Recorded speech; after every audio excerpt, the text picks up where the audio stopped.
Assalamualaikum warahmatullahi wabarakatuh. Salam kenal semuanya, kita di sini sebagai saya Wanda Mustafa sebagai selaku host pada podcast santai pada siang kali ini.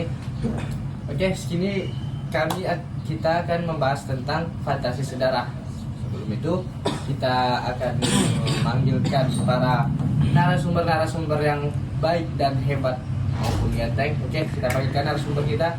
Silakan masuk, Bung. Oke, selamat siang, Bung. Oke, sehat, Bung. Bung Leon. Oke, ini bos. Oke, sini Bung, duduk di atas saja biar agak enakan sedikit. Oke, kita akan membahas tentang fantasi sedarah, Bung. Menurut Bung sekalian nih, lagi marak-maraknya di media sosial tentang fantasi sedarah dengan hubungan adik kakak seperti itu kan. Sebelum kita masukkan pada sesi podcast kali ini, alangkah baiknya coba perkenalkan pada Bung sekalian, pada pemirsa, boleh pada Bung Farhan. Baik, teman-teman semua, perkenalkan nama saya Farhan Raffi Fauzi. Baik, nama saya Arya Diko selaku dalam podcast ini narasumber. Dan saya Dede Setiawan sebagai narasumber. Dan ya, halo semuanya, nama saya Muhammad Iqbal sebagai narasumber tentang kasus fantasi sedarah ini. Oke. Pada Bung sekalian nih, lagi marak-maraknya fantasi sedarah di media sosial. Kasus ini sudah meresahkan di mana-mana. Dan tanggapan kepada Bung Raffi Fauzi, gimana sih solusi atau tanggapan Anda tentang kasus ini? Baik Bung, di sini saya sepertinya akan menjelaskan bukan solusi sih, tapi tanggapan saya saja. Ya. Mungkin kalau solusi bagi Bung yang lain bisa. Oke. Sudah Bu. Baik Bung, di sini saya akan menjelaskan yang saya tahu lah tentang fantasi sedarah ini. Baik semuanya, fantasi sedarah itu sebenarnya tidak baik untuk di dalam agama, itu tidak baik. Semuanya kita tahu pasti fantasi sedarah itu seperti hubungan keluarga, hubungan satu keluarga yang satu gen. Itu tidak baik Bung semua, karena gimana ya? Bung tahulah sendiri, apakah wajar misalnya kita berhubungan darah dengan kakak dengan adik, ibu dengan anak, bapak dengan anak. Ya sih. Nah, kan itu tidak masuk di akal sebenarnya Bung. Menurut saya Bung, itu sangat tidak logis atau hanya orang-orang gila yang berpikir untuk berhubungan sedarah. Untuk memuaskan nafsu sementara. Iya, ya. untuk memuaskan nafsu. Kalau menurut ya nih, kenapa sih fantasi sedarah ini lama-lamanya?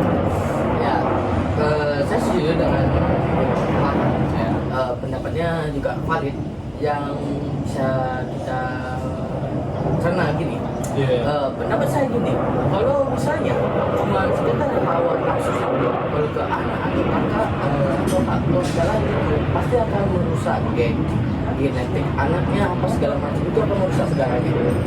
Terutama kalau anaknya masih kecil dan dipaksa melakukan hal berhubungan badan dengan ayahnya atau kakaknya, itu bakal memiliki trauma kepada anak kecil itu.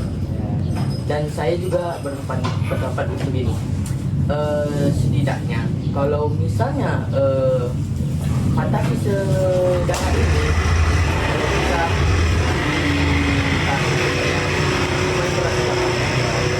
karena sudah bikin resah keluarga, apalagi resah yang mungkin tinggal di samping rumah mereka, kan kita tidak tahu juga. Mungkin itu pendapat saya. Menurut Bung Dion nih, kan sebagai selaku narasumber, ini kita sorot kepada anaknya lah. Itu kita lihat anaknya seperti masih kecil ya kan, dalam kasus ini. Nah, itu termasuk kalau ke jenjang berikutnya akan menyebabkan gangguan mental nggak sih Bung? Iya, itu bakal terjadi gangguan mental, apalagi trauma yang berat bagi anaknya itu. Ya. Karena telah ibaratnya bersetubuh kepada Umurnya masih 3 tahun kayaknya. Iya, itu makanya jadi kita tuh kalau sebagai orang tua, apalagi saudara itu dilarang melakukan hal yang berhubungan intim lah, ibarat itu begitu. Apalagi anaknya tuh ketika sudah masuk jenjang yang lebih tinggi, bakal traumanya itu akan lebih parah daripada yang sebelum-sebelumnya. Bahkan di dalam agama kita, agama Islam diharamkan ya Bung ya? Iya Bung. Iya, Itu jangan sekali tuh.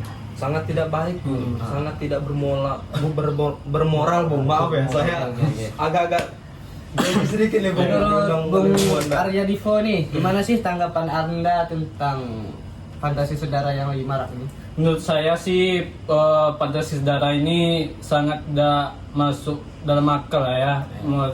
Lebih baiknya masuk ke gangguan jiwa dan seksual dan menyimpang gitu ya.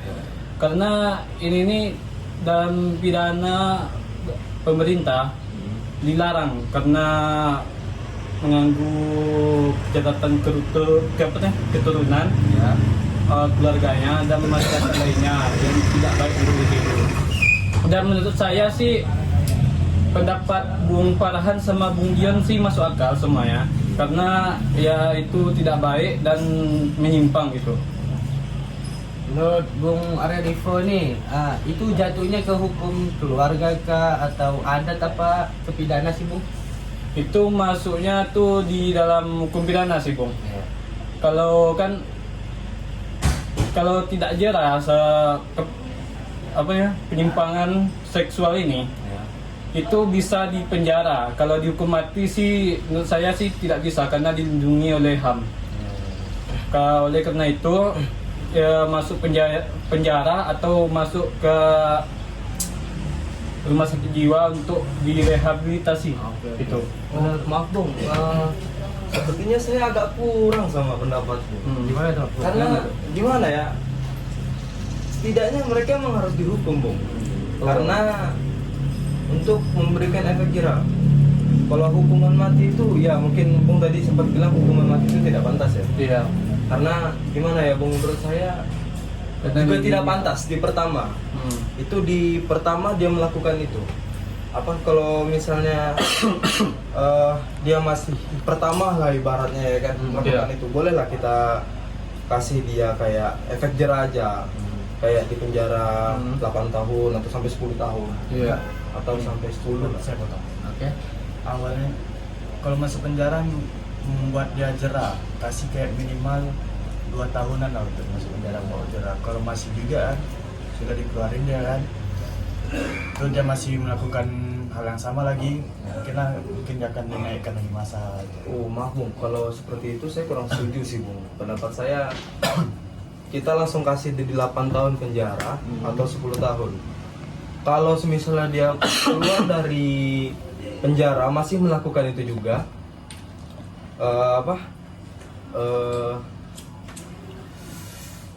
hukuman yang selanjutnya, maka kita akan eksekusi aja langsung. Karena itu sangat tidak bermoral Bung. Apalagi dalam hukum Islam, dalam hukum-hukum di Indonesia ini kan sudah sangat jelas itu dilarang Bung. Oke. Menurut Bung Dede nih, Dede Setiawan, seperti kepolisian telah menemukan 6 akun grup asusila tentang fantasi saudara nih. Gimana sih Bung tanggapan Bung Dede? Gimana ya? Itu kan anggotanya itu banyak gitu. Iya. Yang diketemukan cuma 6 ya. Belum lagi kelompok anggota-anggotanya. Bapak penyebarnya ya? Iya. Kalau polisi pun bisa melacak, tapi kan nggak semuanya bisa ke tangkap gitu. Tangkap. Jadi sebaiknya gimana tuh Bung solusi yang tepat untuk 6 grup yang telah dieksekusi gitu? solusinya itu kita blokir grupnya dan kita laporkan. Oh, itu bagus sih menurut saya pendapat Bung Dede ini. Oke. Bung Dede ini ya termasuk bagus juga di informasi ini. Ya kalau pemblokiran semua grup ini bisa dilakukan, ya itu bagus. Tapi kalau si pelakunya lagi, kalau sebagai nggak ketangkap dia akan membuat grup baru gitu.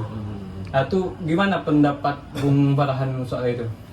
Begini sih Bung, kan sekarang polisi udah canggih-canggih semua ya Bung, Iya. semua udah tahu ya polisi Iya. udah canggih kan. Betul. Pasti Betul, ada, betul. pasti bisa lah polisi itu melacak dengan apa? Polisi apa? Cyber. Ya, cyber. Dengan cyber ya. Pasti kalau polisi itu mau bekerja sama, semua polisi yang ada di Pekanbaru atau di Indonesia pasti akan mendapatkan satu persatu. Nah, walaupun semuanya tidak dihukum dalam hukuman penjara atau hukuman mati ya. Iya. Proses seperti itu. Oke, menurut kita semua sudah clear nggak sih tentang fantasi saudara ini? Saya udah clear sih. Oke. Ya, kita cukupkan podcast pada sesi kali ini. Pada Bung kalian terima kasih nih pada udah memberi syaratnya. Oke. Terima kasih. Terima kasih Bung. Terima kasih juga sudah diundang sini ya Bung. Ya. Ya, kita lambaikan pada Terima kasih pemirsa. ya. Sampai kapan-kapan lagi kita kembali ke podcast selanjutnya. Bung, ini minumannya nggak ada, Bung.